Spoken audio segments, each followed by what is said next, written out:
Sa mga pribadong ospital, mas predictable ang babayaran. Ibig sabihin, hindi na dapat magugulat sa bill paglabas ng ospital.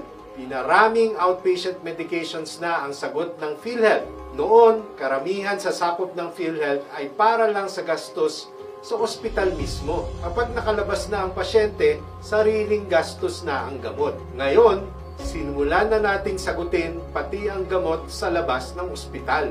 Lalo na para sa mga miyembrong may karamdamang gaya ng hypertension, diabetes, o pangmatagalang sakit. Pinabibilis at mas maayos na ang pagbabayad sa mga ospital at mga healthcare provider. Nais natin ng ating mga healthcare providers ay makatanggap ng akmang bayad sa kalagang kanilang ibinibigay. Sa pamamagitan nito, patuloy silang masiglang magbibigay ng lunas sa ating mga karamdaman. Pinalawig na ang access points. Patuloy rin nating pinalalawig ang primary care coverage para mas marami pang Pilipino makapagpatingin bago pa lumala ang kanilang mga kondisyon. Patuloy din nating pinaiigting ang ating serbisyo upang tayo ay makabuo ng isang PhilHealth na mabilis, patas at mapagkakatiwalaan. Sa mas pinahusay nating benepisyo, sama-sama ang ating pag-angat para sa bagong Pilipinas.